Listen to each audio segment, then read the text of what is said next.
ECSI fans, you want to revolutionize your sports investing habits? Allow me to tell you about WagerWire. WagerWire is an app that helps you become a superior bettor by allowing you to sync all your sports books and track all your bets in one place. See your current action, your betting history, and stats. You could also sign up for sports books and collect bonus offers. Follow them at WagerWire on X, as it's the best account on the platform. Head to App Store or Play Store now and search WagerWire and download the app.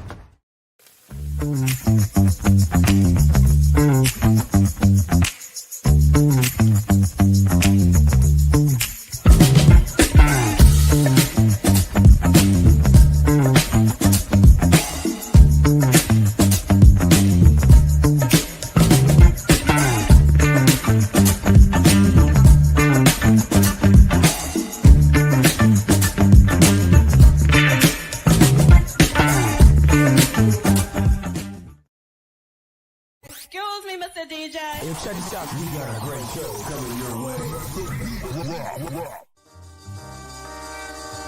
From the ECSI Sports Studios, the #1 sports information program in America, the Breakfast Bankroll, with your host, the sports broker, Jeff Dawson.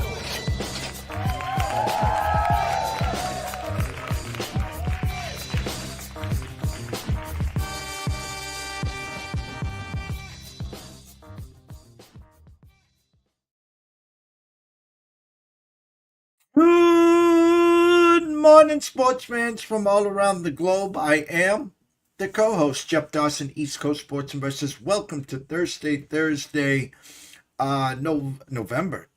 4th edition of the Breakfast Bankroll with good friend and colleague, Mr. Scotty Webb. As we get closer, just 20 days till Christmas Eve, 21 till Christmas, and 27 to New Year's Eve. Holy cow. NFL today, headliner, can the Cowboys lasso the Lions in primetime? I haven't seen one person on the Lions today. 11 people on the injured report. I think yesterday already 4 ruled out. It's just amazing how the line sits at Lions -3 with a 54.5. I talked to the ECSI VIPs. I made mention to Scott Webb as well. I think on Tuesday, I'll say it again. If you like Dallas today, there's a lot better ways than running to the window and taking them +3 in the money line to get some value on Dallas. Because with a win with Dallas tonight, it just opens up the playoff picture. Dak's MVP, I think at +1,500, gets cut in half to 750. Lions probably out.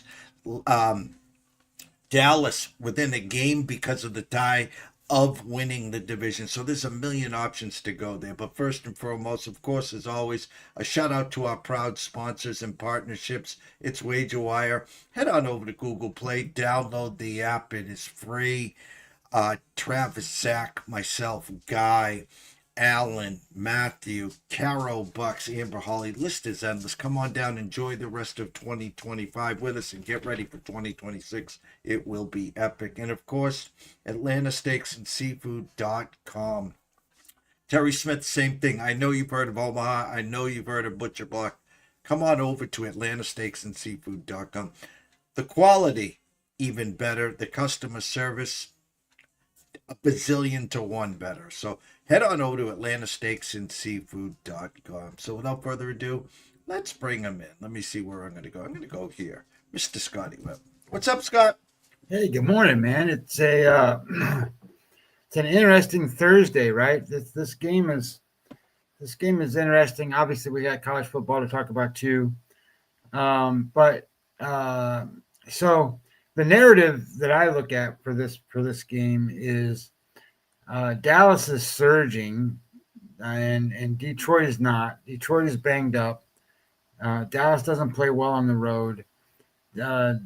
Detroit's really good off of a loss. So how do you manage this game? Like what's more important? Is it more important that you look at the Dallas Cowboys over the course of the season and go, man, their defense ranks like 28th in the league? Or do you go, well, over the last 4 games, they've improved. Their defense is much better. How do you grade this and how do you work? So we can work through some of this because I think that's important. And how you evaluate that and what you do with it. I think injuries are important, and I think you just brought it up. Detroit is in bad shape. I mean, their offense looks like it's anemic now that they don't have St. Brown and they don't have Laporta. So you got to look at some of this stuff and figure out how to gauge the importance to the outcome of the game. And then where are the advantages and disadvantages? Because, you can sit here and be a trends guy and go, well, I'm going to bet this and bet that and bet this and bet that because, Detroit's so good at home off a loss that you can't bet against them. So, you can do all kinds of different things in these spots. But the reality is one team is going to match up better to the other team. And we'll just see what that looks like tonight. Of course, the color of the uniforms are going to be similar.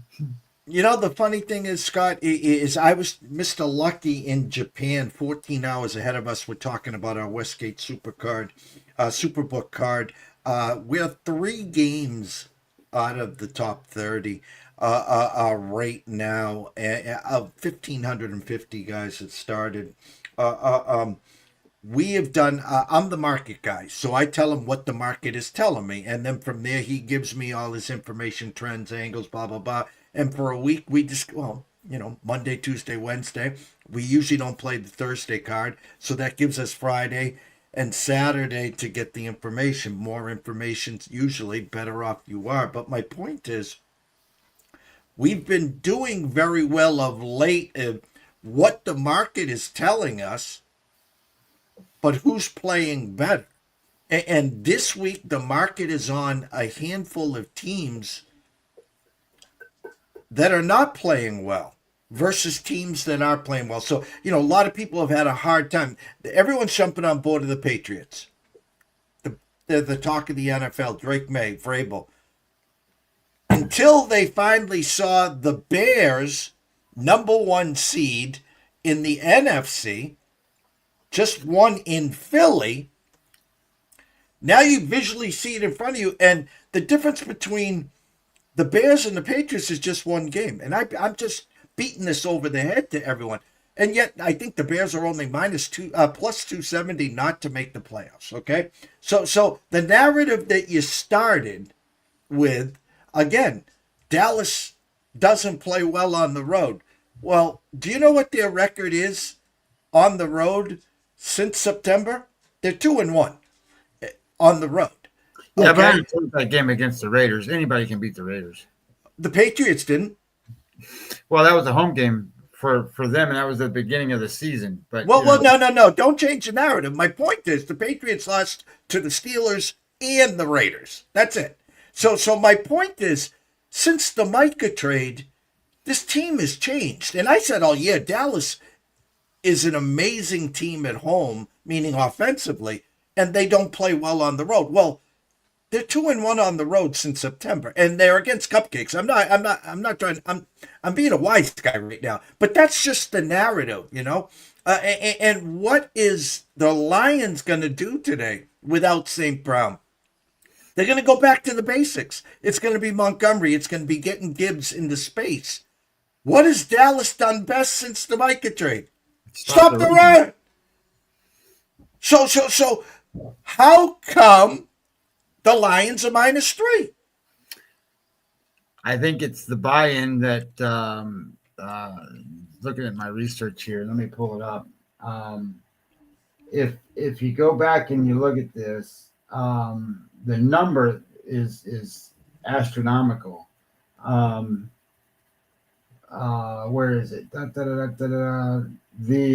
The Detroit Lions at home off of a loss, or not even at home, just off of a loss. The Lions are there it is. The Lions historically through the since November of 2022, the Lions were 14-0 straight up and 13-1 off a loss. Now they're 5-2 at home this year and 3-3 as 3-point favorites. So I think people look at that and they go, "This is a bet," and that's all they look at. So let me ask you this question, and we just sort of kind of said something about it just a minute ago. Does it really matter what a team did in August or September at this point? This is the first week of December. I don't care what they did in August and September because A, you got injuries, B, you got different players on the field, and then C, the meaning of the games are a little different, right? Like we haven't even said this yet, but the loser of this game is not going to make the playoffs. Correct. So this is a big game. So I think as you start to look at this, you got to look at recency, and I don't mean just last week. I mean like the last 4 weeks, maybe the last 5 weeks, and you kind of look at it. And to be honest, I was really surprised when I looked at it that the Cowboys, they ranked like 28th or something like that on defense for the year, maybe 29th even. But over the last 4 weeks, they ranked 20th. Well, that wasn't what I was expecting. I was expecting better than 20th, to be honest. But that all being said, that's way better. That's way better than ranking 30th or 29th or, where they have been on defense. And here's the big narrative I don't think I think you got to look at. So the Lions are having trouble throwing the football, and they're having trouble because they can't get guys open and their guys are hurt and so forth. Well, that's going to be tonight too. I don't think St. Brown hasn't played all week. He hasn't practiced all week, so that typically means he's not going to play tonight. I know he's got an ankle issue, and he's kind of listed as questionable, but I don't think he's going to play. Laporta is obviously out, so he's not going to play. So what's the narrative? Well, the narrative has been we're going to go run the football. Well, here's the deal. The deal is Dallas can stop the run now because Quinton Williams or whatever his name is just a stud in the middle. But it's not even so much as that as he and the guy's name that begins with an O that I can't pronounce. Those two guys are both on the inside. They generate pass pressure from the middle. Jared Goff is the lowest ranked, worst quarterback EPA disparity difference from a clean pocket to a pressure pocket. He's a nightmare under pressure. So think about it this way. If you can't run the football and you got to throw the ball and Dallas can put pressure on the quarterback, which seems like it's going to be the case, Jared Goff's going to turn the ball over. So if Jared Goff's going to turn the ball over, now you're going to give Dallas a lot more opportunities too. And the biggest disparity that I ran into is Dallas scores 40 points at home. Holy crap, 40 points. On the road, they only score 24, so they don't score as much. They're not the same team on the road. But in this game, I think that a short field, a couple of turnovers, I think that they got a good chance. So as it kind of played out and as I looked at it, Dallas has two great wide receivers. And the scheme that Detroit plays, it's called one high or whatever it is, they can't defend these two wide receivers. If they can't defend these two wide receivers, it's all Dallas tonight. So I look at this game and I think Detroit's going to play as hard as they can. I think the head coach is going to get them all fired up and and all that stuff. I think they're going to play very well. But here's the other side of this, right? So on Profit X, I can play this. I can play this Dallas +3 at +104. That's a pretty good deal. Or I can play it +3.5 at minus 118. Well, minus 110 is a normal number. So theoretically, I'm paying 8 cents to get that half point on a 3. That's the greatest deal you can find. So that's what I played. I played Dallas plus 3.5, minus the 118. I wouldn't, if you can't do it like I'm doing it, then play the plus 3. Look, this is going to be a field goal game. And if it's going to be a field goal game, I want Dallas's kicker. Whatever his name is. I want that guy can kick the ball from the goal line on his onside. So I want him, and I want Prescott to be able to have the opportunity to throw the ball to Pickens and Lamb, who are going to have a field day against the Detroit defenders, and then maybe that opens up the run a little bit. One of the things I think people think about when they think about Detroit is Hutchinson and his ability to rush the passer. Well, these guys haven't been putting pressure on the passer for games. So I think Dak's going to have a pretty easy time sitting back there and throwing the football. So I look at this and go, I'm not sure exactly why it went from 2.5 to 3, other than the betting trends and the ATS numbers and all that stuff that I think people bet on all the time. The matchup screams that Dallas has a lot of value in this game and theoretically can win the game. My AI model, and we came up with, what was the final score that we came up with? Lions 28, Cowboys 27 was the number. And, I think it can be like that. I mean, I really do. I think it's going to be a close game. I don't think one team's going to pull away from the other team. And I think it's going to can be a back and forth game. The total is 54.5, I think. I'm not sure that, this game's not going to go over, but it'll be tight. What was that? That was 55 points, which is kind of right on the number. So I think when you look at it, the best play tonight, in my opinion, and you said it a different way. I think you take Dallas plus the points, and you were talking about playing, against like Detroit for making the playoffs and some other stuff, which is all in play. Yeah, all of it. It's all in play. It's kind of like this. I heard Brad Powers make a great comment, and his comment was, why play like Ohio State minus 4? If or Indiana plus 4, just bet the Heisman. The winner of this game is going to win the Heisman Trophy. So if you like Julian Sayin to win, that's plus money, and it's plus money for the other kid. So just play that instead of the other. So if you like Ohio State to win the game, for example, just play Julian Sayin. Well, that made great sense to me, as opposed to just laying the money out there. And we'll talk about those games in a minute. But the point I'm trying to make is, I think tonight's game is a very interesting game. I think it's very, very meaningful, and I think the narratives behind it are interesting, because the matchup scream that Dallas is going to be right in this game. Not only right in this game, have every opportunity to win it. And I like their kicker better. So I like, Moody's the kicker for Detroit. Not that he's a terrible kicker, but he's already been kicked off 2 teams, I think. So at least 1. So anyway, I think as you kind of look through this and kind of play it out in the way that, and I really, really hammered AI about this and did a lot of extra to put more narratives in it so that it was all part of it. The numbers I put in there, all of it I put in there, because I don't always do that. A lot of times I'll just put the data from the games in there.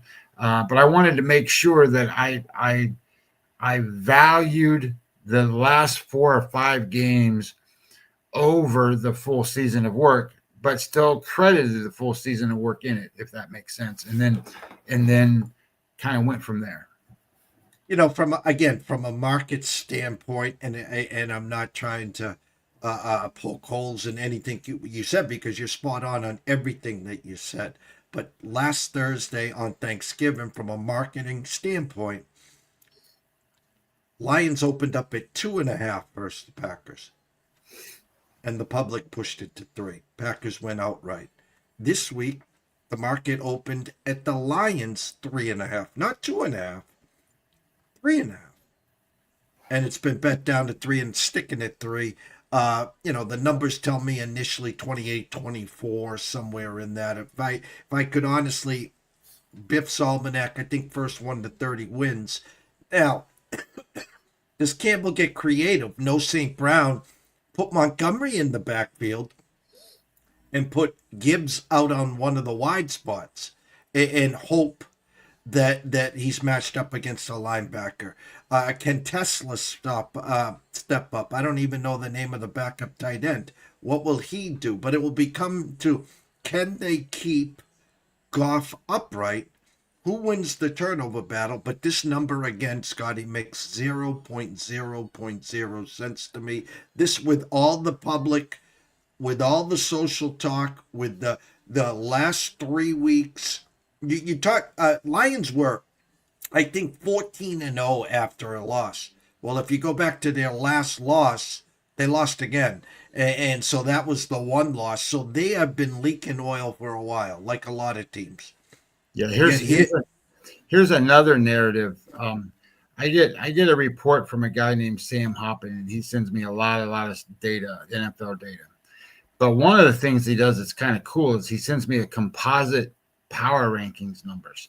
And these composite power ranking numbers, they consist of, let me go back and get it. They consist of the FPI number, NFELO number, unpredictable number, unexpected points numbers, the DVOA numbers, PFF numbers, and Pool Genius.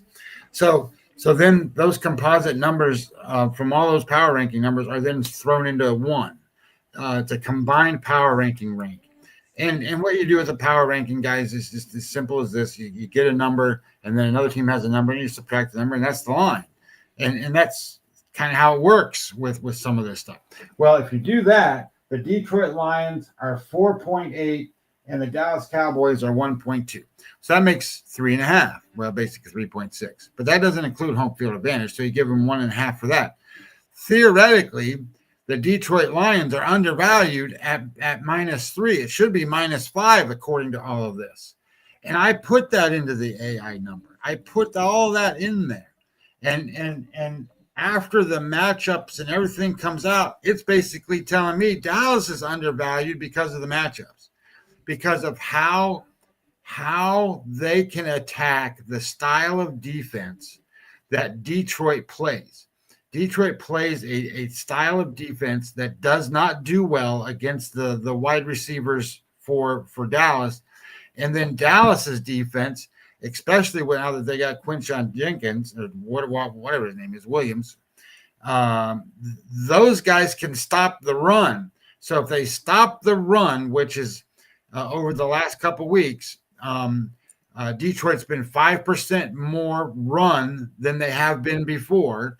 And if they can stop the run, you're going to have a passer that's going to be worst in the league. He's the absolute worst in the league against pressure. And I think that's just a bad mismatch there that throws this thing out. So anyway, I think that keeps the game very competitive and very close. And that's why I think that the better bet is Dallas. This is just a better matchup for them. Now, certainly, there's a lot of narratives out there that, throw that shit out, just play the ATS spread thing. I don't ever do that. So that's not the way I do it. I do matchups, and I do numbers and data and how it all works. Because that's what it is. The NFL is all about matchups, guys. College football championship week. Scotty Webb's in-pocket plays as we speak. Texas Tech -12.5. Georgia, Alabama under 48. Indiana, Ohio State under 48 there. Again, we could talk about the NFL game forever. We'll be back tomorrow around 9:15-ish to talk more college football. What we can do now, Scotty, if you'd like, we can break down a college football matchup this weekend, whether it's Friday or Saturday. Well, let's first talk about let me pull it up again. There we go. I think there's a couple things. So I gave this out before, but oddstracker.com NCAA college football weather report. You got to go there. You got to look at this because this weekend there's some weather issues. It's not that it's going to snow and all that stuff like we had some of these games last week. This is a rain weekend, and these games are. So, for example, Tulane and North Texas. There's 62% chance of rain. The temperature is going to be 56 degrees, but it should be enough to moderately affect the turnovers, and it can lightly affect obviously either offense. Rain doesn't stop everybody, but when you have these college kids, they like to have issues in the rain. UNLV and Boise State, this is probably the worst one. It's an 85% chance of rain and 40-degree weather. I don't know if it's going to be rain or sleet or snow or whatever, but that can be an issue. So if you can't throw the ball and you're going to have to run the ball, you got to look at some of that kind of stuff. And then secondarily, if you can't throw the ball and you're only going to run the ball, maybe you start looking at totals and you start looking at unders in some of these games. So I think that's an important one to look at. And those are Friday games. And the Saturday, there's a chance of rain in the Duke game. It's 30% chance of rain, temperature 40 degrees, but it's not really going to affect it too much because maybe it won't rain. So the other games are kind of in a dome, so I wouldn't worry about that. So I think that's an important aspect. And then the second aspect that I wanted to talk about just briefly for a second is the narrative behind Ohio State and Indiana. I don't want to break this game down, Jeff, just because of this. I don't think the game's important. I know it's number one versus number two. I get all of that. But the loser of this game is still in the playoff. I think the loser of this game still gets a bye. And I think the reality becomes is, what are they playing for? I mean, I know that they're playing, it's going to say Big Ten title, champion, whatever. But just like Ohio State last year, they didn't win the Big Ten last year. Matter of fact, they got in as a at large and won it all and haven't lost since. But the point being is, I don't think the game is important. So if the game is not important, I don't know what kind of. I'm sure you're going to see decent effort. I don't mean it that way, but I don't know if you're going to see the best game planning, the best whatever. I almost think this is an exhibition game.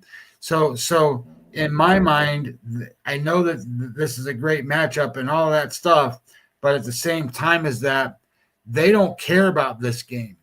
They care about the next games, and if they match up again, then that'll be the game they really go at each other.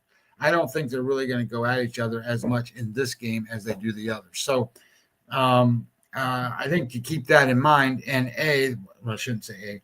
That's one of the reasons why I bet the game under 48. I don't think they're going to try a whole lot. I think they're going to run the ball a lot. I think they're going to have some short passes and some different things. Maybe somebody will throw a deep pass to Jeremiah Smith or something just to throw him out there. I get it. There's a Heisman Trophy candidacy on the line, but these teams are going to play for national championships, and I don't think that this game is going to matter to that. If the loser of this game, they're still in the national picture, so it doesn't matter. So anyway, point being is I don't think it matters. That said, we can do whatever you want. Like the only games I bet are Saturday games, and I'll tell you why. If I was going to bet on Friday, I would bet the Kennesaw State, Jacksonville State game under. That's the game I would bet, but I'm not going to bet it. And the reason I'm not betting it is because I don't really trust these conferences. I don't trust the smaller conferences to produce like they're supposed to. And anything can happen. These coaches are going to try to do whatever and do different things. Much different concept than what Ohio State and Indiana is going to do. I think these teams are going to do everything they can to pull tricks and do whatever. So anyway, point being is I don't trust that game. I don't trust the MAC game. I think it's going to be very conservative. Miami, Ohio beat Western Michigan before, but that's when they had their quarterback Quinn. And then right after that game, he said, I'm going to get prepared for the NFL draft. He hasn't played since. So Miami's got a new quarterback now, and he's not as good. So I'm not sure how that matches up. I know they got a great defense, and they got a great coach at Miami. So we'll see what that looks like. So I didn't like that. I didn't like the weather issue going on in UNLV and Boise State. I don't like Boise State. They're getting their quarterback back. Madsen's going to play this game against UNLV, so it kind of turned me off on that game. So I'm out on the Friday games. So I guess if you want me to, I can do the Texas Tech game because I bet that game. If you want to break down that one, or we can do the Georgia Alabama game, or maybe we just do both and say, hey, this is what's going on. So you tell me what you want me to do. Let's save Texas Tech for tomorrow. Let's go to Georgia, Alabama. How's that? No worries.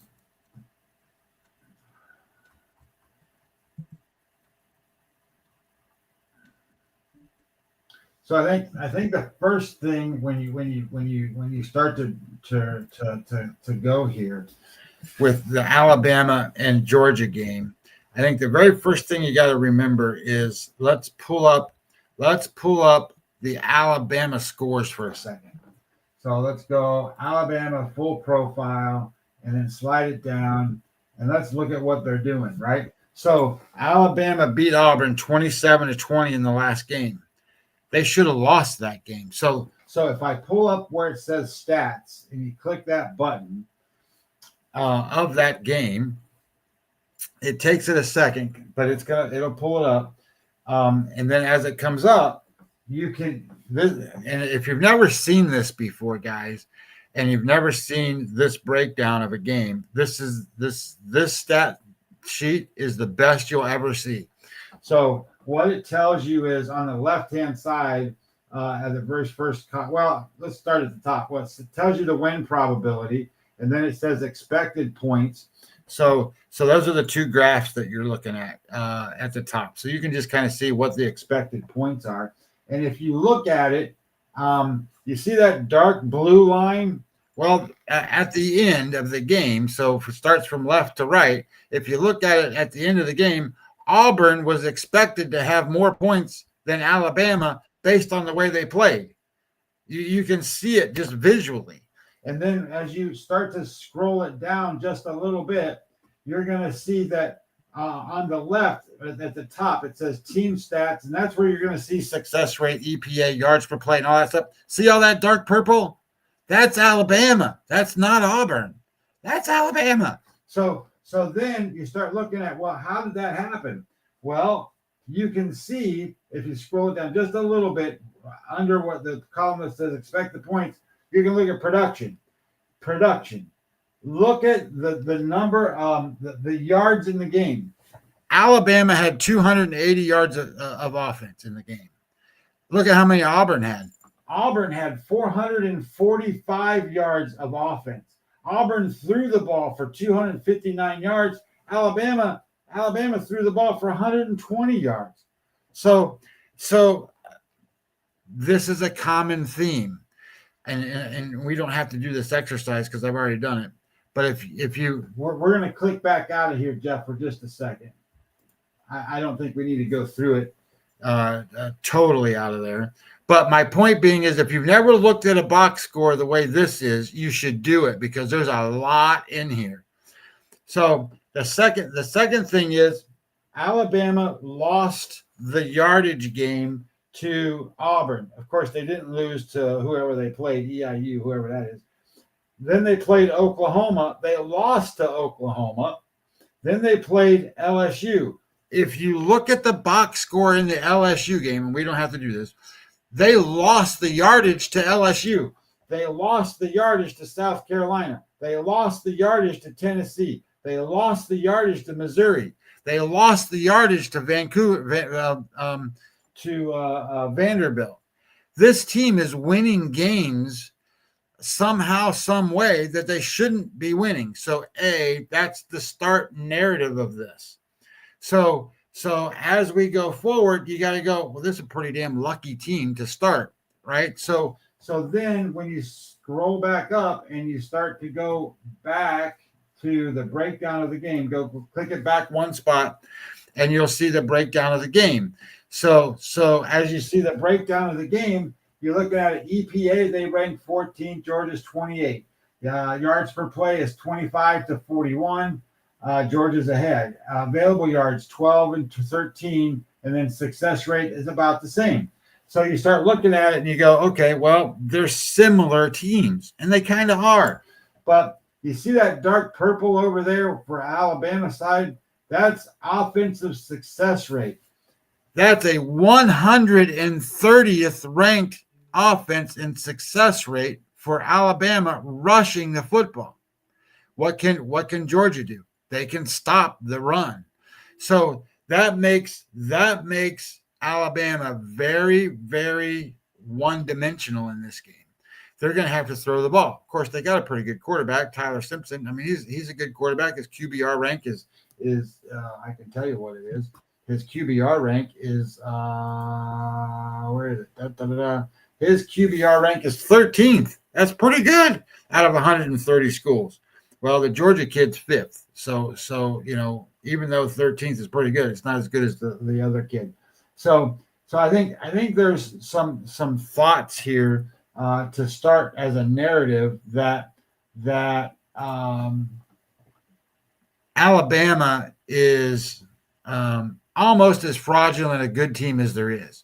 They are a good team. Don't get me wrong.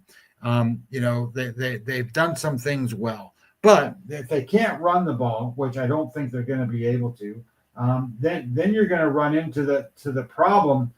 You can see it down there where it says Alabama offense, EPA per rush, 98 against the number 8 ranked defense against the run. So they're going to have to throw the ball to win this game. That's what they're going to do. Not to say they can't, but that's their only form of offense that they're going to have. And then on the other side, the defense for Alabama, it's a good defense. It's not an elite defense. So they rank 22nd against the pass, and they rank 44th against the run. Well, the offense for Georgia is 28th and 59th. Available yards is good. First downs, third and fourth down success, all that is very similar. So I think what you're going to end up with here is a game where you're going to see, and if I can pull up my analysis numbers here, I think you're going to see a Georgia team that's going to have balance. They're going to be able to, shouldn't say be able to, they're going to run and they're going to throw, and they've got the better quarterback. They have all of that. Then you're going to see sort of a weakness is going to be, well, can they really run the football? Well, they weren't doing good, but the last 4 or 5 games, their running game has improved. So I think that they probably get that. Alabama's strength is they have an explosive offense. They have big play passing offense. That's their deal. Well, Georgia's got a pretty big play, good defense against the pass. They keep everything in front of them. So they're going to have to matriculate the ball down the field to score points for Alabama. So I think as you kind of start looking at it, you're gonna run into a game where Georgia, the way the AI came out and the way I did it, Georgia has lost to Alabama, but they haven't lost since. This game should be kind of, because both offenses aren't too explosive as they used to be. I think you're going to be more of a grindish kind of game where they grind it out a little bit. I don't think you're going to see a lot of big plays because both defenses are going to take that away. So I think you're going to see sort of a slugfest of who can get first downs and who can make a big drive, and then you're going to see some punts. So as you start to think about what that looks like, that means field goals. That means not a lot of touchdowns. So the way I see the game to kind of come out is I'm looking at like 24-20. I've got 24-20 Georgia, but I'm looking at it as, hey, that's an under. I think this game's going to go under. I don't know that they're going to play tight, but I think that they're going to be close to the best. And I think that, Alabama's in one of those spots where, maybe they get a turnover and kick a field goal and win the game late. Or, Georgia just kind of grinds them and grinds them and grinds them and grinds them. And, the clock runs. So I bet this game under 48. I think that you've got some room there. I like that better than the Georgia minus the 2.5. I think this game opened 1.5 and it got to 2.5. I wouldn't be surprised if it does hit 3, but if it does, I think people are going to take the Alabama side. So be careful. I don't know, depending on what you like. If you like Alabama, I would certainly try to wait for a 3. That's way better than, the 2.5, because this could be one of those field goal games, just like we talked about with the Dallas and Detroit game. But I think this is more of a slow game, more of a grinding game, more of a kicking field goals kind of game than it is a big touchdowns game.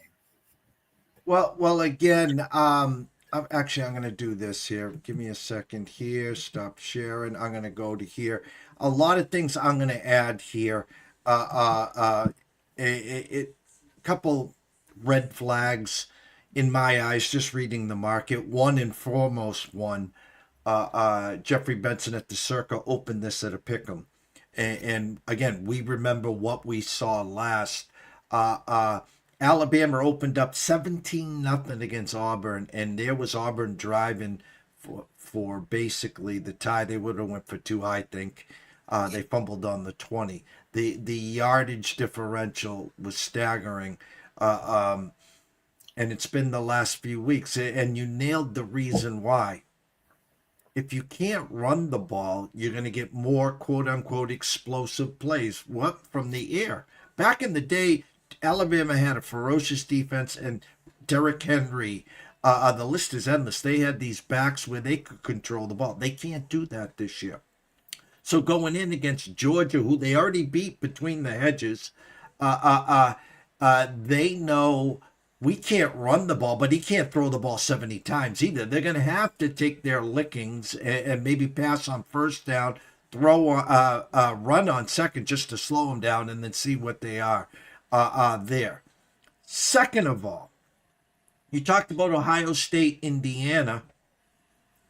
It doesn't matter because they're both gonna unless someone wins 61-0 and we say Indiana's fraudulent or vice versa.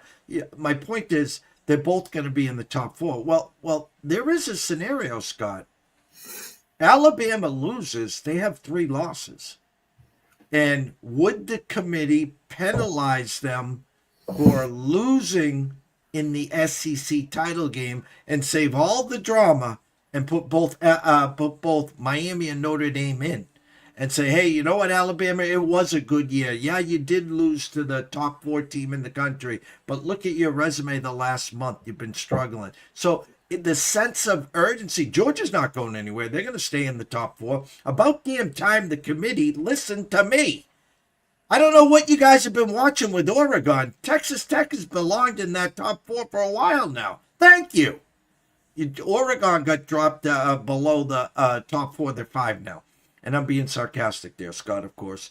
But my point is Alabama's sense of urgency. Hey, if they don't show up and Georgia wins 31-3, the committee's going to be sitting there and looking at a 3-loss team. And they're going to be saying, and, Sark in Texas, who are already out, well, our 3 losses, we lost to the number 1 team in the country, Ohio State, opening week. So you're opening up Pandora's box. Second of all, I saw a tweet. I think Kirby Smart is 1-7 against Alabama.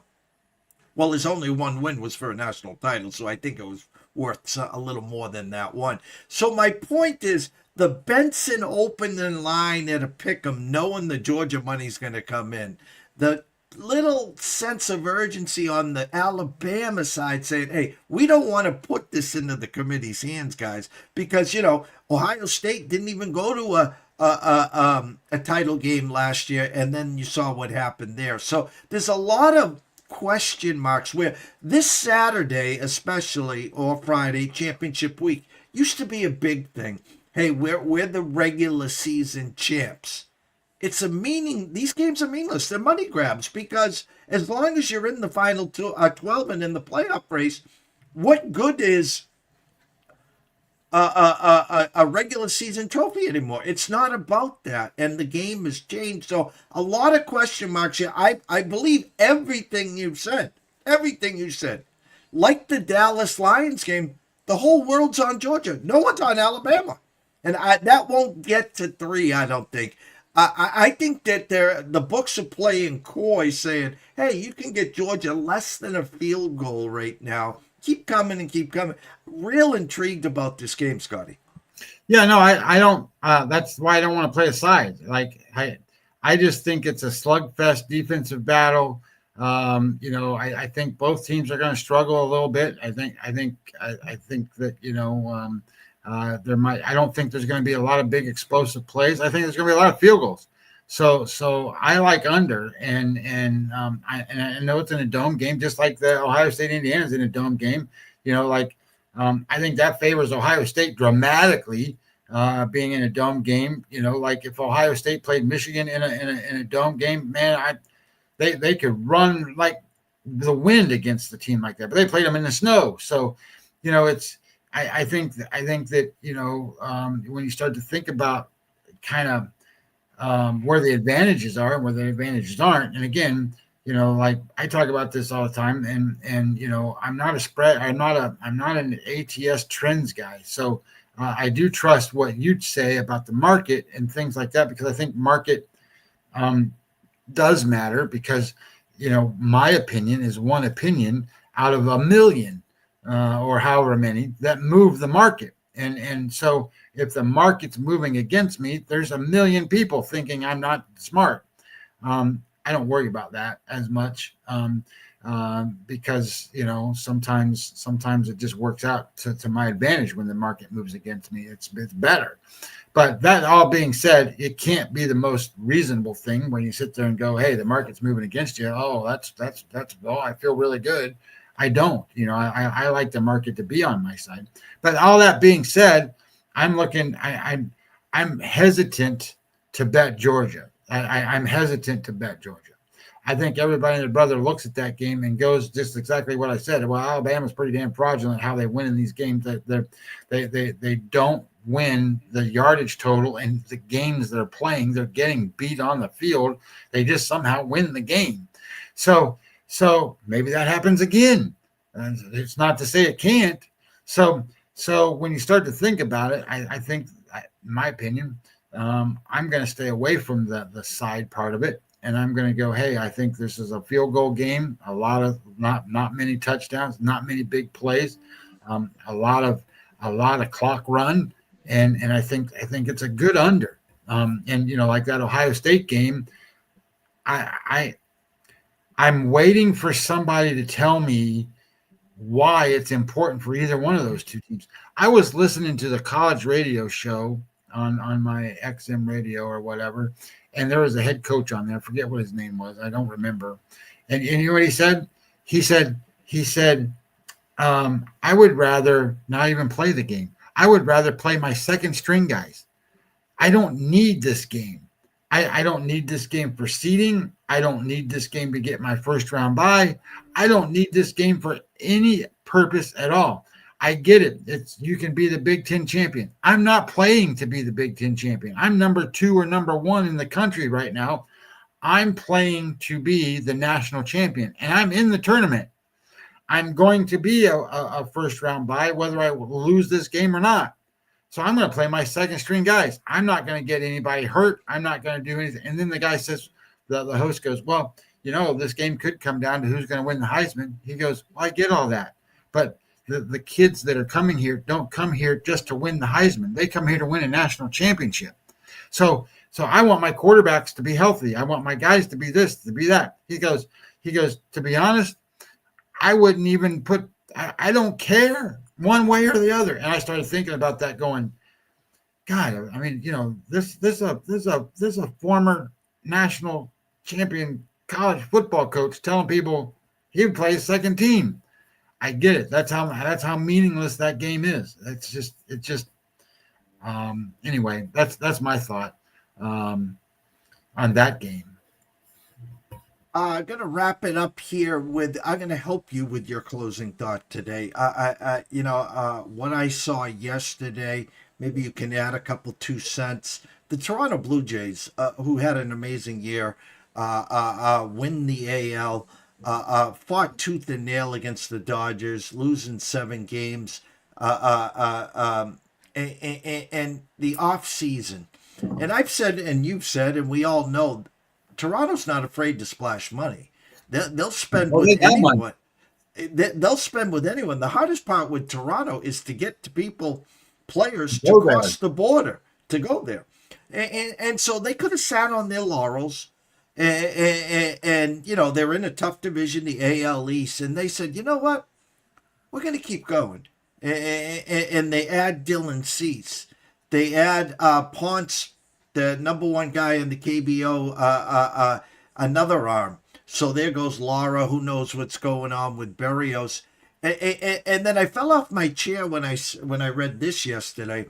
Kyle Tucker yesterday was in their Florida campus, and I reached out to one of my good friends, my baseball buddy in Montana, Rick Thomas, and I said, if the Jays go out and sign Kyle Tucker, I will stand up and applaud them. I will say, holy shit, because we've been waiting for years and years again for the Red Sox to come back. Listen, we used to be a top 3 in the market. Now, since they won, they got fat and heavy with the championships. Henry's got soccer teams. He's got hockey teams. We're just a piece of the portfolio. Hey, we'll spend, but, they said we'll get to the next apron. I think they're top 5 or 6. But my point is, what the Jays are talking about. Now, we have the hot stove, so get ready.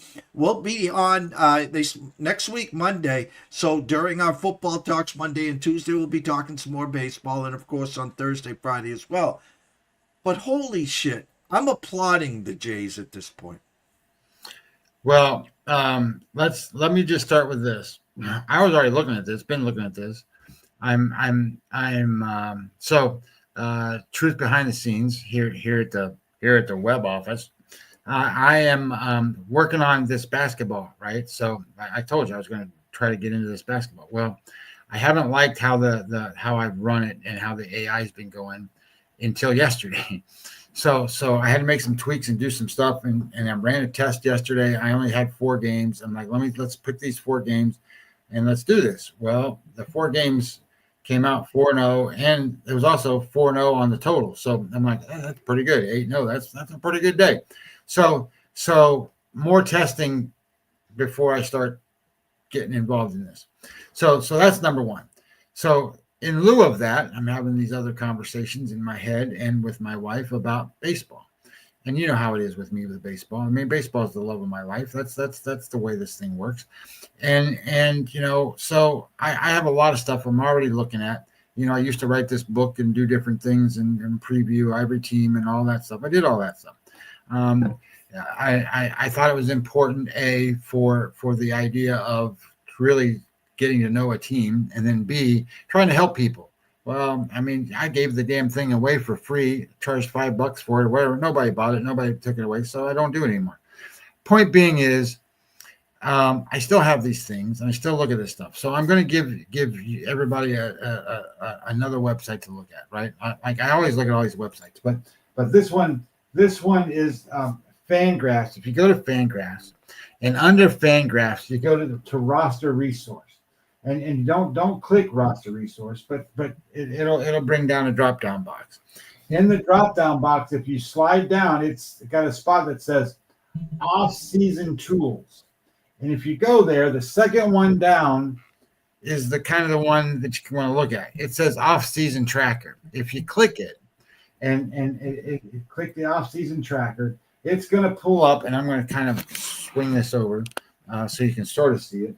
So where my you can kind of see where my mouse is and moving things around. Those are every single day teams are signing players every day. And if you want to see them, they're right there. You can sort them by day. You can also sort them by team. You can look at whatever you want to, and you can see where, well, I shouldn't say where. You can see who's signing who and what they are. So, like just yesterday, Emilio Pagan signs a contract with the Reds. Miguel Rojas signs.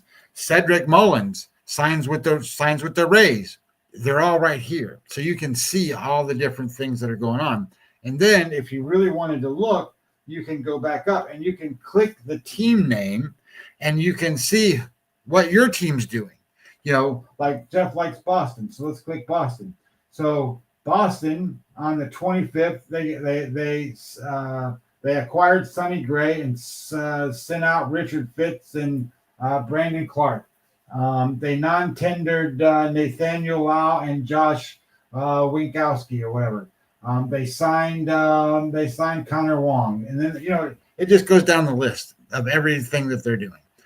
And then if that's not enough, you can go back up to where roster resource is.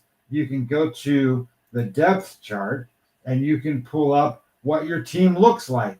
Here's your team. Roman Anthony's going to be plays left field. Jerry Duran next back. Trevor Story, and then right on down the line. But it also has a little column on the right that says, "Hey, these are the guys you need to know about. These are the young kids coming up." Tells you about the injuries and where they are and that kind of thing. So, like for them, Tanner Houck is he had Tommy John surgery on 8/18. Well, that means he's done. He's not going to play and pitch in 2026. So if you didn't know that, it's sitting here. So I think that's an awesome tool for now. It's also an awesome tool as you go. So talking about the Blue Jays, if I go and I click on Toronto, because I just did this exercise, Jeff. It's amazing you brought this up. I just did all this. So the Blue Jays. So let's say it this way. I don't know if people know who this guy Cody Ponce is. So, what's the guy's name? Kelly that pitches for Arizona. Merrill Kelly. Merrill Kelly. Now he doesn't pitch for them. He pitches for Texas now. But Merrill Kelly. Merrill Kelly was a KBO pitcher. He was one of their best pitchers, and he got back over, signed, and he's been really good in Major League Baseball. So Cody Ponce, this is the guy's name. He was a Pittsburgh Pirate, went over, and I don't know if people know he was the KBO best player. Not just best pitcher, best player. He had 18 decisions last year. He was 17-1, Jeff. 17-1. He pitched, I think it was 180 innings. He had 250 strikeouts in 180 innings. That's unbelievable. Now He won the Triple Crown, by the way. Yeah. Now I will say this, and I've said this before, and I got you don't know how much backlash I got for this when I said it, but I'll say it again. There is no comparison from KBO to MLB. There's just not. KBO doesn't compare to AAA as a league. It's more like AA. Now they have some good players. Don't get me wrong, and some of those good players can move up just like from AA to Major League Baseball. It doesn't happen a lot, but it can. And so Cody Ponce, he's going to be a good player. Now, I don't know if they even know what they're going to do with him yet. Now, he's listed as a starting pitcher. And, when you start to think about it, you sit there and go, holy crap, they got a lot of starting pitchers. Well, here's what their rotation looks like. Kevin Gausman, Dylan Cease, Shane Bieber, Trey Yesavage, Cody Ponce. That's pretty good. And I think that's pretty good in anybody's book. And then when you start to look, and then you can go down and you can look at it and you go, well, do you know, you might know this name, Ricky Tyneman. Ricky Tyneman is a former number 1, number 2 type prospect that the Blue Jays have in their pitching stable in the minor leagues. I think he had surgery or something. So he's available. He's pitching. So he's still there. And this doesn't even, and they got Bowden Francis down there too. So they've got some depth. And, I don't think they've even come up to an idea what they're going to do with Berea. So he's not even on this list. Anyway, Barrios and Lara. yeah. So I mean, like Lauer, I sit there and go, I don't know what's going to happen with this team and where they're going to go. That now, having said all that, Bo Bichette is not a signed player with the Blue Jays. So when Bo Bichette goes out of this lineup, I slide this back up. The shortstop is listed as Andres Jimenez. Okay, well, great. Whatever. He's a salvageable shortstop. That's ninth in this order. So one of the things that I've learned in doing baseball for years is you look at what a team did last year and what should their expectations be of this year. Well, how many of those guys overperformed last year? Well, when you start to think about Nathan Lucas, you start to think about Addison Barger, and you think about Ernie Clement, those guys all outperformed their normal. They all overperformed. So theoretically, those guys are going to revert more towards their normal than they are their overperformance. So if this team were to go get Kyle Tucker, they need Kyle Tucker. They need a bat like that because I don't think you're going to be able to get the same performance out of those three guys that you got this time. Maybe you get one of them to perform pretty well, but not all three of them. And your lineup looks like this. Springer, who had a great season, Springer is now 36. Did you know that? 36. I think that's about as good as you're going to get from him. So I think you're going to see a decline in his performance. He graded out to be the 16th overall player in baseball. Vladimir Guerrero Jr. was the 18th best player in baseball. Nathan Lucas, he is, I don't know, he's 31. Your prime is not 31. Your prime is like 28, 29, 30, not 31. You're coming out of your prime. So Nathan Lucas, he's 31. You have Addison Barger. Now he's 26, so maybe he can grow, right? He was young, and maybe he can grow. He ranked 121st. That was his player rating of all the players. And then Ernie Clement, he's 30. These guys aren't like, young growing guys. They're also Rams that had a good season. That's what they are. So my opinion is that lineup needs some help. I believe the lineup needs some help. Bo Bichette fills some of that. It maybe fills a lot of that, but I don't know that he's going to sign back with them. And especially if they're looking at Kyle Tucker, if it was me and I had to choose between Kyle Tucker and Bo Bichette, give me Kyle Tucker. A big power left-handed bat. I get what Bo Bichette gives you. He gives you an everyday shortstop, but when he came back, right, I'm sure he's a little bit hurt. He played second base. I mean, they let the other guy play shortstop. So if that's the case, Bo Bichette does have some power, but not like Kyle Tucker does. Bo Bichette can score runs. He gets on base, that kind of stuff. But he's not. He's a guy like Arise is for San Diego. He's one of those kind of guys. He's not a mass producer. He's a good guy to have on your team. He's a good guy to get on base, but he's not Kyle Tucker, who's a mass producer. He's an RBI, runs generator, home run guy, all of it.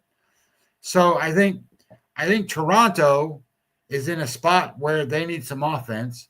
And just I was kind of looking at all of it. I think in the American League East, if you look at what the Yankees are doing, they need some offense too. And we'll see what Garrett Cole looks like, because he's going to be able to pitch. So we'll see what he looks like. And now this American League East, look at what Toronto's rotation is. We just saw it.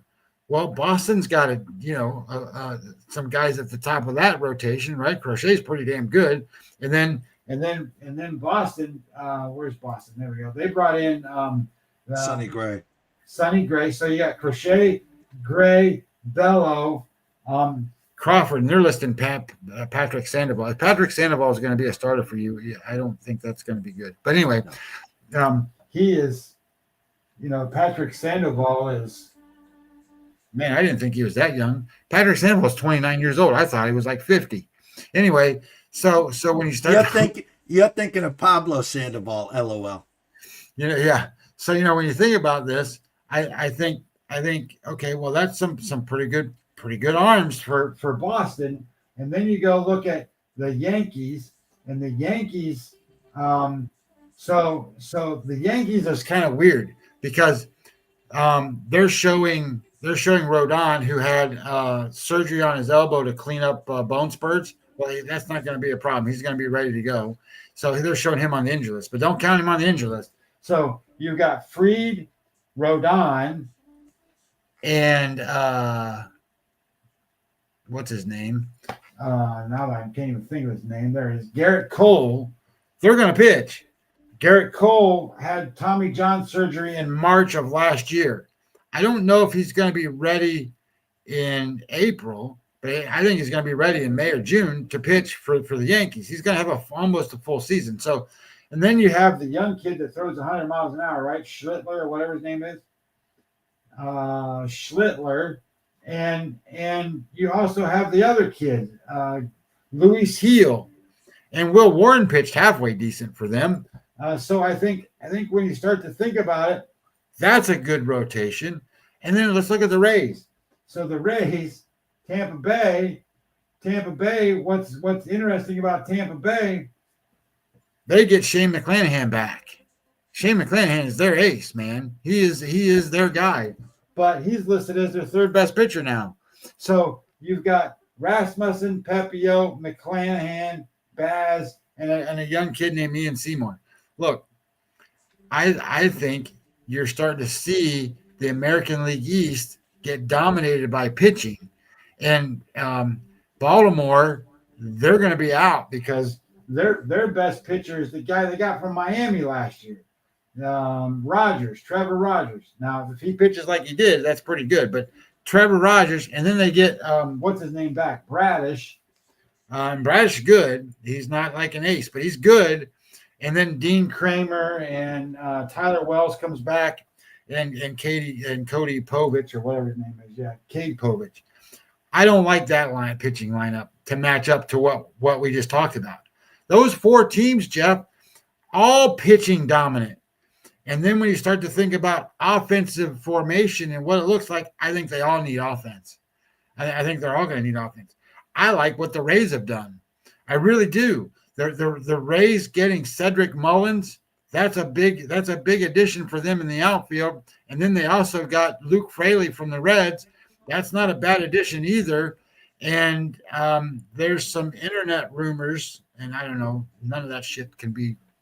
This is the worst thing to believe is internet rumors about trades for Ketel Marte. If the Rays get Ketel Marte on that team, and here's what people don't really realize about the Rays, and I don't mean to beleaguer the Rays, but if you sit there and you think about it, we just talked about the Blue Jays with what was it, 18 and 16 and those guys. Junior Caminero, I don't know if you even know who he is. He's the third baseman. He hit 40 home runs for them.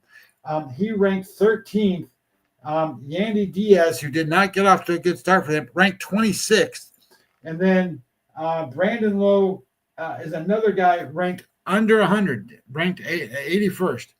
And then if you add Ketel Marte to that, and you've got that pitching staff, I think they're going to be relatively competitive to any team. It doesn't matter. I just think they will. And they got their tarp fixed, so maybe they'll be all happy about playing, games and not George Steinbrenner Field. But anyway, point being is, baseball. Look, man, I can talk about baseball for damn ever. You can already tell I'm excited. I was looking at the Pirates and the Reds and stuff like that earlier. I mean, like looking at shit, man. I'm like, this is exciting to me. Winter Stove Monday, we'll be talking Matt Grissom here at 11, talking SEC, talk about his Westgate Superbook card for college, talk about his Razorbacks big win over undefeated Louisville in hoops last night. 4:30 Eastern. Ron Marbalewski also back from live from LA, talking college football and of course some NCAA. Me and Scotty will be back around 9:15 tomorrow. So again, we covered the gamut. We talked about the Dallas Detroit game. We talked a little Friday night football. We talked obviously on some Saturdays action as well. Scotty gave out 3 of his in-pocket plays, and they are Texas Tech minus 12.5, Georgia, Alabama under 48, and Indiana, Ohio State also under 48. So thank you so much for all the love and support. Stay tuned. Go grab yourself a bagel and espresso, and I'll be back at 11. So for myself, Jeff Dawson at DC Sports Investor, one and only Scotty Webb at Webby20 MLB. Wish everyone a blessed day. Enjoy yourself. I'll see you in about a half hour. Stay tuned.